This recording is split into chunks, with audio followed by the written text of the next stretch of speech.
Hello বন্ধুরা, আজ আমি আপনাদের সঙ্গে শেয়ার করব দুর্দান্ত টেস্টের নরম আমড়া দিয়ে মাছের ডিমের চাটনির একটি রেসিপি, যেটা গরম ভাতের সঙ্গে খেতে খুবই সুন্দর লাগে। বাই দ্য ওয়ে, আমি মৌহা MS রোহন কিচেনে আবার একটি নতুন পর্বে সবাইকে জানাই স্বাগত।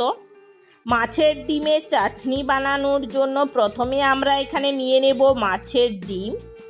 এটা আমরা সরষের তেল একটু মাখিয়ে নেব।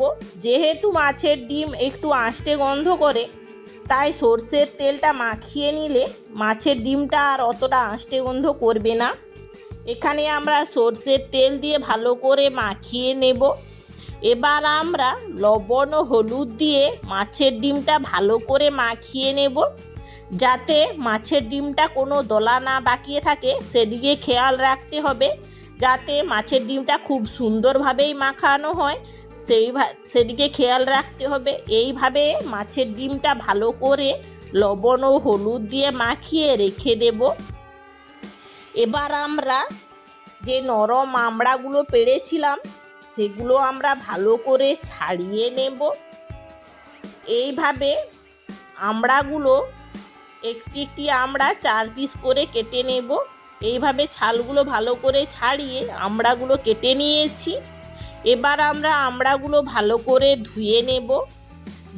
কেটে রাখা আমড়াতে দিয়ে দেব অল্প করে জল, দিয়ে আমড়াগুলো ধুয়ে একটি অন্য জায়গাতে নিয়ে নেব। এইভাবে ভালো করে আমড়াগুলো ধুয়ে নিতে হবে। এবার একটি কড়াই গরম করে দিয়ে দেব তেল। আজ আমরা সরষের তেলেই মাছের চাটনিটা বানাবো। মাছের চাটনি বানানোর জন্য কি কি ফোড়নে দেব দেখে নাও। নিয়েছি একটি শুকনো লঙ্কা, তেজপাতা ও 5 ফোড়ন। এবার একটি কড়াই গরম করে দিয়ে দেব তেল। তেলটা গরম হয়ে গেলে দিয়ে দেব চিড়ে রাখা শুকনো লঙ্কা, দিয়ে ভালো করে ভেজে দিয়ে দেব একটি তেজপাতা, দিয়ে দেব 5 ফোড়ন, দিয়ে 5 ফোড়নটা ভেজে নেব। 5 ফোড়নটা ভাজা ভাজা হয়ে আসলে দিয়ে দেব কেটে রাখা আমড়া, দিয়ে ভালো করে নেড়ে নেব। আমড়াটা যতক্ষণ না ভাজা ভাজা হয়ে আসছে ততক্ষণ ভালো করে নেড়ে নিতে হবে। আমড়া দিয়ে ভালো করে নেড়ে দিয়ে দেব লবণ দিয়ে ভালো করে নেড়ে দিয়ে দেব হলুদ দিয়ে ভালো করে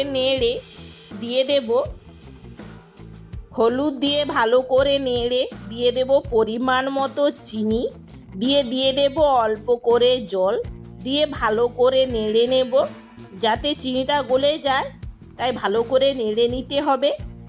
চিনিটা গলে আসলে এবার আমরা মাছের ডিমে যে লবণ হলুদ ও তেল মাখিয়ে রেখেছিলাম সেটা আরেকবার হাতের সাহায্যে ভালো করে মাখিয়ে নেব।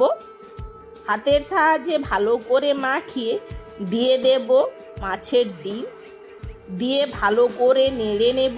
যতক্ষণ না ভালো করে রান্না হয়ে যাচ্ছে ততক্ষণ ভালো করে নেড়ে নিতে হবে। এইভাবে মাছের ডিম দিয়ে ভালো করে 5 থেকে 10 মিনিট রান্না করে নেব। এইভাবে ভালো করে নেড়ে রান্না করে নিলেই তৈরি আমাদের মাছের ডিমের চাটনি। মাছের ডিমের চাটনিটা আমাদের হয়ে আসলে দিয়ে দেব কাঁচা সরষের তেল। এই চাটনিতে হালকা করে সরষের তেল দিলে খেতে খুবই সুন্দর লাগে। সরষের তেল দিয়ে আরও 2 মিনিট ভালো করে রান্না করে নামিয়ে নিলেই তৈরি আমাদের মাছের ডিমের চাটনি। আজকের এই ভিডিওটি কেমন হয়েছে প্লিজ কমেন্ট করে জানাবেন। ভিডিওটি যদি ভালো লেগে থাকে অবশ্যই লাইক ও বেশি বেশি শেয়ার করে দেবেন। চ্যানেলে নতুন হয়ে থাকলে প্লিজ চ্যানেলটিকে সাবস্ক্রাইব করে পাশে থাকা বেল আইকনটি প্রেস করে দেবেন, যাতে পরবর্তী ভিডিওর নোটিফিকেশন সবার আগে আপনাদের কাছে পৌঁছয়। এতক্ষণ আমার সঙ্গে থাকার জন্য অসংখ্য ধন্যবাদ।